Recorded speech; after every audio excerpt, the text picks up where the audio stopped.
Hi, everyone. Welcome to another episode of Career Accelerators Talk with Leaders. And today I have again someone very special. I have with me Gaurav Marwaha. Gaurav, welcome to the show. Hello. Gaurav is a vice president engineering in Nucleus, and he has again more than 2 decades of experience. So we'll talk all of them. And he was my manager in two companies. So I worked with Gaurav in Global Logic first, and then in Pitney Bowes. And it was a fascinating journey because I'm actually reaching out to all the people, Gaurav, who I have worked with and who influenced me in some way or other. Uh, you influenced me in a lot many ways, but two things really stands out. One is think big. I mean, whenever I think ideation, I've always seen that was your forte. You always think of new things and how you can combine ideas. And then again, what a true professional is like, how can lead you friendly with everyone at the same time you inspire people and you know when to push, when to back out and all those things. So thank you so much for that. And without too much of my part, so I'll take it over to you. So maybe you Sure. can start with like, something about what you're doing currently, whatever exciting stuff you are building, whatever. I mean, whatever is your current Sure. roles and responsibilities. Yeah. Like you said, I'm at Nucleus Software. Our vision at Nucleus Software is making financial services access easy and enriching worldwide. We have been successfully delivering intellectual property from India for more than 3 decades now. I am a proud nucleite who works with other brilliant minds to create products which solve business problems. I contribute to product engineering and I help in release of various products. Currently, I'm interested in transformer based language models, and I have been experimenting with them with whatever limited resources and time that I have. Leveraging these models in a large enterprise, especially which has protected IP, poses an interesting set of challenges, both in development and to solve business problems. So that is probably what I'm doing right now. Sounds exciting. I mean, of course, I don't have much idea on that, but sounds exciting. Transformer based. I mean, it's something like it's a natural language processing or something like Yes, that. yes, yes. Oh, The GPT, the Chat GPT, and some other models that are based on transformer uh, algorithm. If you read about that, it's fairly interesting. They're generative awesome. models which generate text from learning from previous text that we have fed to them. Awesome. I mean, whenever I'm hearing, things people are doing, it always gets me excited. Although I've kind of left the field, but still. Anyway, so let's come to something very practical, Gaurav, because I know you are somebody who can definitely add a lot of value to that. I know. I mean, I have been like a manager for so many years, and I have like all those free friends who are in similar kind of leadership roles, and all of them are constantly having one set of worries, like this like constant pull and push from all those things, conflicting pressures, and I know a lot of people get down sometimes under that kind of pressure. Right. And I have seen you handle that kind of pressure so easily. So, any advice for the managers or leaders who are kind of bogged down with that kind of situations? Sure. So the first thing is that in today's organization, we have to believe that everyone is playing their part. So we are all part of a gear system that has to work together, whether you are a manager or you are a software engineer or maybe even an associate software engineer. All of us have to play our part. And we ought to have this common understanding between the team that all of us are important and all of us are playing our part. Once this is clear, we will start to behave like a gear system and ensure that the delivery is on track and it is running fine. Whether senior or junior, that does not matter. Sure. And you are absolutely right. We have all faced conflicting, priorities or conflicts that need to be solved. Now, the classic iron triangle of project management, right? That in itself represents nothing other than conflict because quality is at the center and budget, schedule, and scope are constantly pushing and pulling so that it creates some impact on the project itself. Now, there are many scientific tools. The advice that I have around project and deliveries that even I use are tools to sort of prioritize Eisenhower matrix and Mhm. ABC sort of analysis. Essentially, the crux is that we list down all the items. we put a priority on them, and the priority has to come from business, right? So the business has to clearly articulate the priority, and then we decide which one needs more attention. There is another aspect of conflict which is rather more difficult to handle, that I have observed, which is people conflict. This is April and appraisal season in most of the companies, Right. and as managers we are also judges, where we appraise our teams, and this create conflicts and heartburns maximum times. The conflicts in project, because of course with backing of business, are fairly are maybe easier solved, because they can be prioritized if we have a shared vision.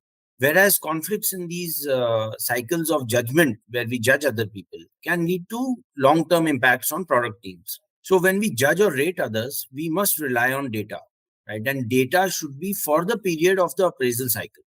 That is what I feel, and without any opinions as such. Knowing each of our team members and their strengths and weaknesses, and being able to articulate what their contributions are, then we form a baseline and we compare their contribution to their own contribution in the past, and also to the contribution of their team and maybe relatable peers. And then we should judge them. So these two are the primary conflicts that I have had. There are other smaller conflicts, but mostly if we get the data, we prioritize it, and we come up with some sort of decision matrix, that these priority items, or these complexity level items, or these effort items need to go forward, we should be able to sort of take it forward, is what I feel. Thank you so much. I think this is really valuable. So that, I'll just recap what you said so that everybody understands it. So one, you mentioned about Eisenhower matrix. So people Right, who are not familiar with, this is that X and Y urgent and important. If you need right, more details, you can just reach out to us. And second, I think what the most important thing you said is being data driven, not opinion driven. So right. compare them against the data of their, I mean, particularly for the appraisal discussions and stuff like that. So compare them, say somebody against their past performance as well as what is expected in that level, right? Absolutely. Yeah. Thank Right. you. I think that will definitely help a lot of the managers who are going through this cycle right now. I know it is something stressful for both the team member as well as the team leader, both sides. This, of course, are important traits, I believe, for a successful engineering leader. What apart from that, Gaurav, what do you feel are the ideal traits of a ideal engineering leader or manager? The ideal, I mean, so ideal's definition might be different for different verticals and different teams, or different products also. In my opinion, at a very broad and general level, if we see, we have to always sort of look at how are we learning, because one thing after 2 decades, as you said, that I realized is that technology is the, I mean, it is a different sort of form of branch of engineering, and this technology is constantly changing. So when I started, even though I have had the sort of this thing to have been working with Java for so many years, but Java itself has changed so drastically. The Java that I started off with and the Java that we have now is completely different. So learning and growing yourself, because there are essentially three parts to a product team. One is the technology piece, and the second piece is the product management or the business piece, and the third piece is the project scheduling, managing people, those parts. So as a as a leader, engineering leader, I believe that we have to have a mix of at least two. So we have to be either very competent technically, so that we are able to give inputs to design.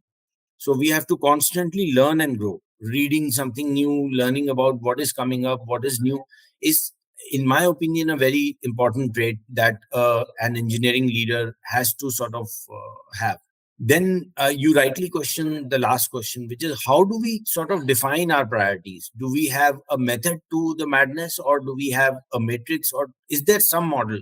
Now, naturally, there are so many of them, and each company and each situation may need different models.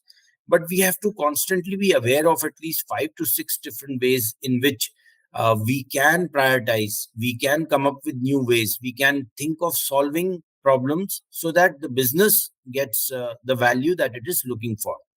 We have to be, in my opinion, again, these are my opinions, not from Yep. any book, but we have to be clear and concise in our communication. So, communication is very, very important because we are the bridge between what the seniors sort of want and also what the business wants and what is being developed. And finally, what is developed is what is seen by everyone. Now, if there's anything that goes wrong during this cycle, then it is our clear and concise communication that can help us to later on fix these aspects.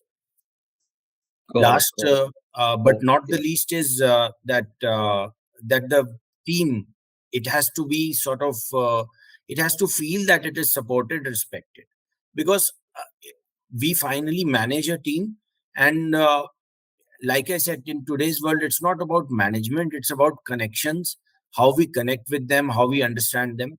They should feel supported. They should feel that it is, they're contributing something valuable to the organization, to the business.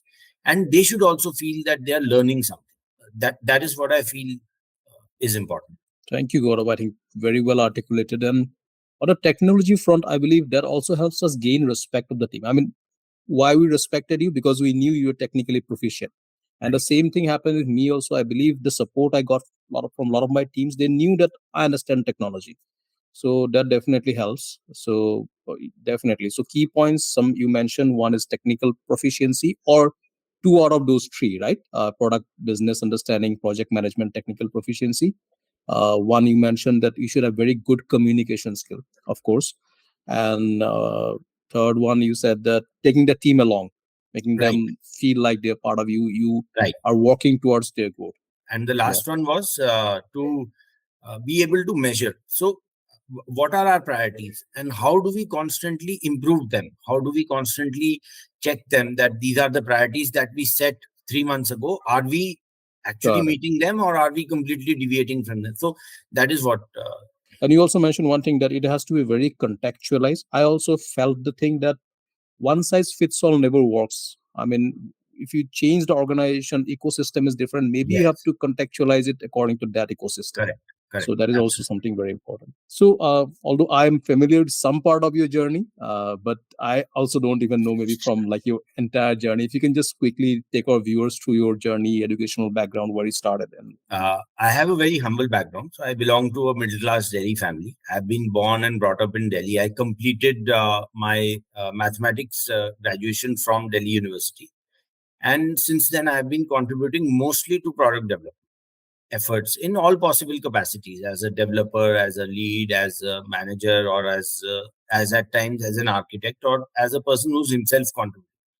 And I feel that it is immensely satisfying for me to see products which were conceptualized as a team right in front of me to have evolved and served business for more than 10 and 20 years, some of them. I was blessed in terms to have the right managers. Like at NIC, I had some of the most brilliant people in my formative years when I was myself learning.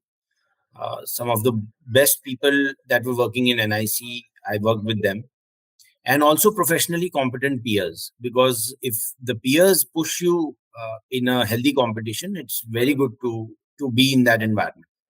Mhm. And an important measure of a manager's success, since I'm a manager now, is also where are the people who he or she has managed. So especially for leaders like me, who have been managers for 5, 10, 15 years, if we look back and if we see where are the people that we have managed, and I'm proud to see people like you who have grown in their careers. So you joined, maybe not you, but lots of others who joined in their formative career phases. And we worked together and the foundations were set.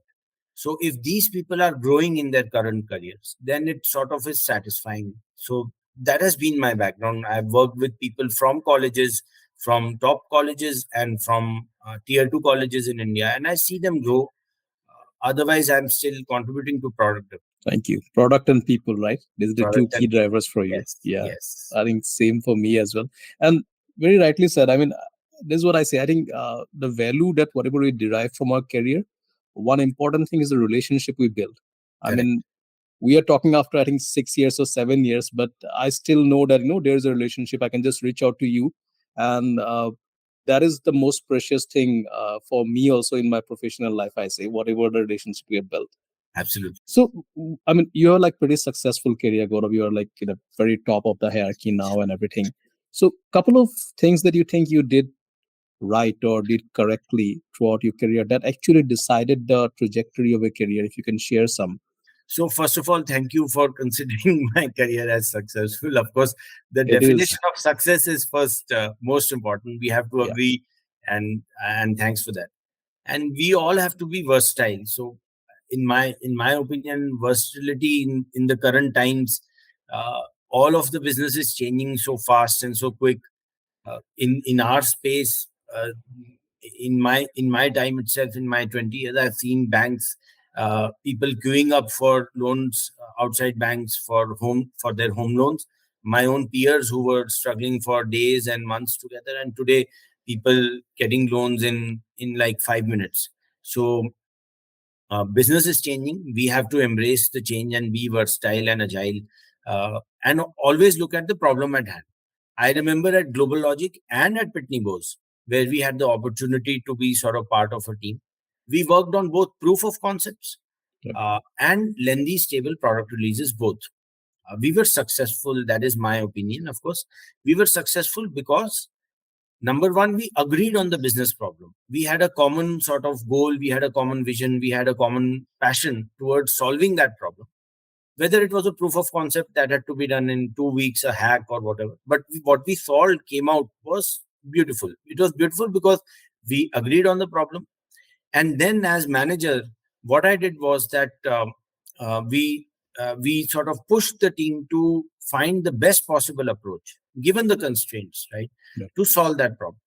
Once that is in front of us, then we get down to what we have to do always and continuously improve, which is what many people have talked about: to plan, to prioritize, to set goals, and we reduce distractions. And finally, we get the right people to work on the project so that it is successful. We have to think of the success of the project or the product rather than personal opinions or commitments. And even if someone is may not be close to us, but if he or she is the right person, then we have to ensure that those people come on board. To summarize, what we did right, in my opinion, which should work always, is that you bond with business, we appreciate their problems, and promote healthy discussions to sort of come to an acceptable solution to the problem.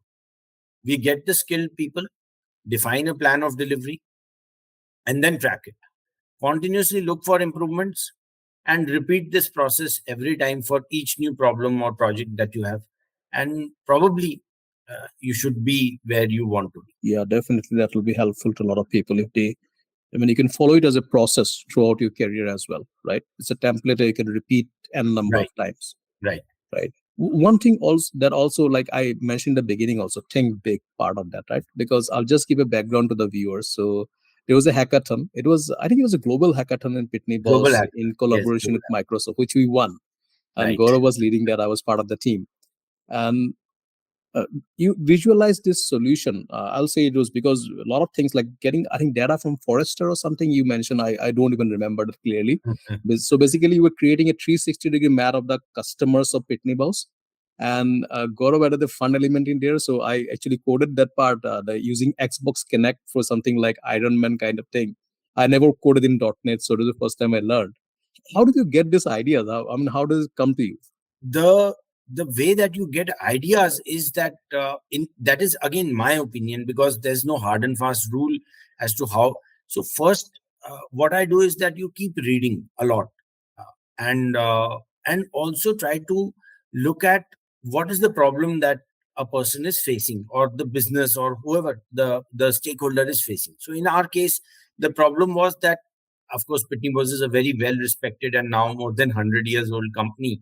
So a 100-year-old company would have lots of customers, lots of prospects. That is what I imagined. And finding out which prospect can get us more business, or which customer can get us repeat business, would be fairly tough. But all of these customers would have some dimensions, and the leaders, the senior leaders who are way above, our this thing, would not want to, probably would want to have, either have very good dashboards, but in a large audience, when there are more than 20, 30 people, having something that you can play around with, something that you mentioned rightly as Iron Man, Yeah. would give it a sort of a fun element, and also it would be interesting to navigate through our customers' connected graph. That is how I envisioned it, that it's mathematically a connected graph, because customers are also their own customers. So a customer can be a customer of our own customer, right? And vice versa. So how do we make those connections? Because in that is what I read now, what I read in this is that sales is all about connections. So how do I discover new connections, or how do I make new connections that can help me to crack a deal, and to visualize connections, looking at it like a 3D connected graph, which you can play around in terms of balls and dimensions, sounded really cool. And you rightly said you made it a success, and we won. Kudos to you. No, And kudos to all of us, I think. But it was yes, really yes, great. I mean, I remember it. It was like way back. And I think it has something to do with your, because you mentioned data in the previous also. So from what I feel like, maybe you have an innate ability to convert a abstract business problem to a data model, which, absolutely, yes, so that helps figure out those problems better and maybe find some better solution. So yes, thank you for yes. that. Yeah, yeah. So this is a question I ask almost everyone. So anything in your career you think that you should have done differently? Any regrets? Anything? Yes. So, uh, how I would answer this is that, so I met with some great people like you, and like you said, we are now connecting after quite a few number of years. So looking back, I should have invested more time, more of my personal time, to sort of network and to build on these relationships that we had. Because I feel that I worked with some great people like you and others, definitely. And I realized that having these strong networks can be incredibly beneficial, both in terms of professional development and also in terms of career advancement. I have been fortunate enough to have worked with them, and some of them I have not been able to keep in touch. So I could have been more sort of in touch with them, and probably it would have benefited both of us. Right. But that is what I would have done differently. So guys who are not doing this, so this is a great learning from Gaurav, and I think applies to me as well. So networking is generally, I think, that's a weak point of most of the technical people, I believe. So Yes, we need to yes, work on that. Yeah, right, cool. Any advice to the upcoming people, leaders, or maybe the people who are at a crossroads? Because I come across a lot of people who are, say, who have spent a significant amount, they're in an IC track. Now they're confused, they want to go to the management side, they should continue IC, they should do something else. So everybody comes at a crossroad of their career when they need to take some decisions. Any advice for that kind of people, like how can they make the right decision that can help serve their career better? right. So absolutely, you're actually bang on target. Sort of is what I would say, because this is a genuine conflict also, because especially people who are inclined technically, they sort of come to a crossroads where they think that what should they do now. Their own peers who have become managers, in a way, even though someone may not be doing it on purpose, but in Yeah. a way, in our society, even in Western society, they have seen that it is considered a sort of power wielding, or a little bit more powerful. But all of us are sort of all of us have control of our destinies, and we have to decide. And the data that we have, again, is sort of that if we are in a product company, we have three roles, right? Functional, or the product managers. And in time, if you have worked technically on a product, at least I feel, then you know the functionality much better than a new product manager who's coming. If you have contributed to the product for 5 years, you can even become a product manager, because you know the business, you've contributed so many features. You can also be an engineering manager, or you can continue to be a technical lead, or an architect, or an IC sort of role, as you rightly mentioned. Now the roles are much more intertwined. So if you are, for example, some people I see, they jump from one startup to another.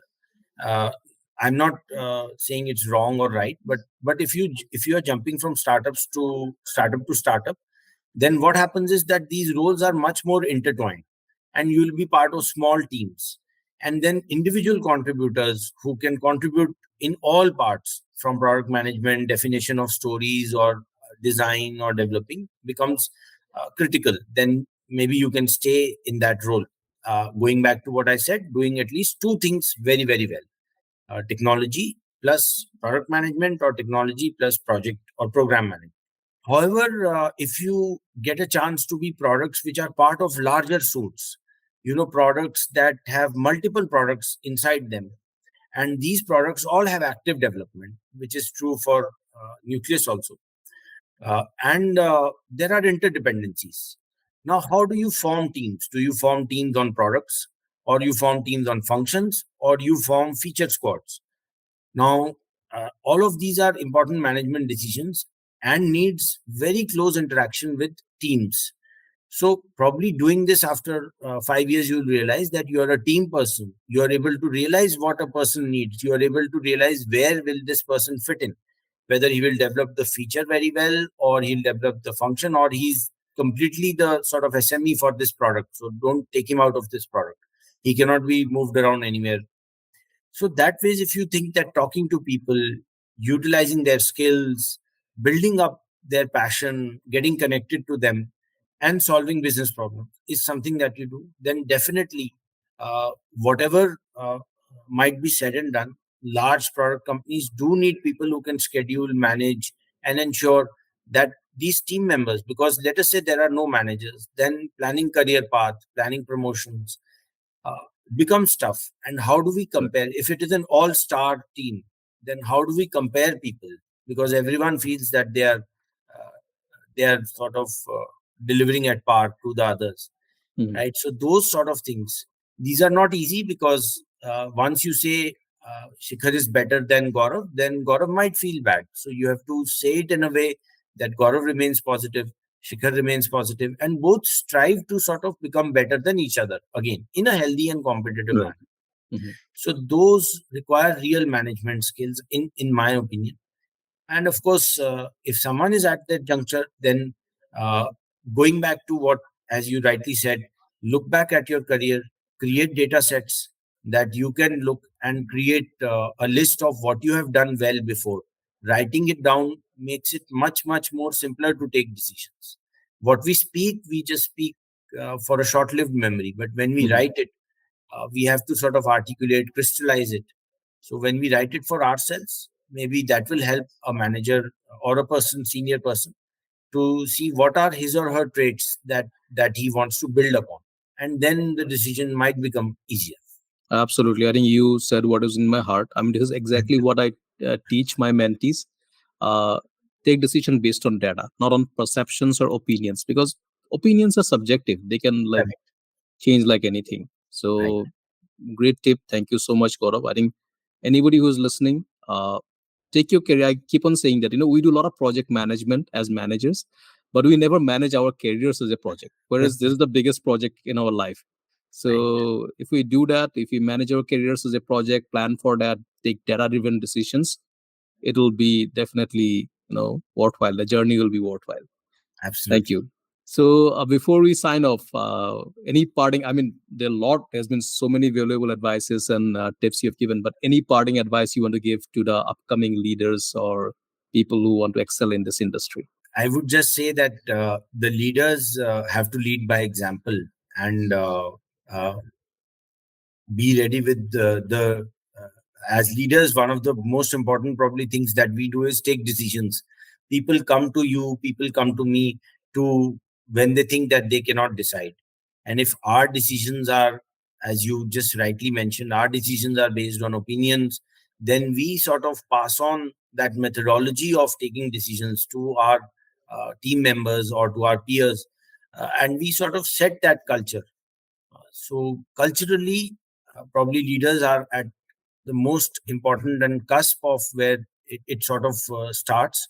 So we have to ensure that we follow data driven decision models, and we have to ensure that we continuously keep setting uh, goals that are higher and lead to improvement in the general delivery, or also, of our teams. So that is all that I believe we should do. Thank you so much, Gaurav. As always, it was a pleasure talking to you, and I'm pretty confident that this conversation will lead to creation of a lot of leaders, just like you, who in turn will create other leaders. So, thank you for your contribution. Thank you for your support, and thank you for your time. Thanks, Shikhar. All the best. Thank you.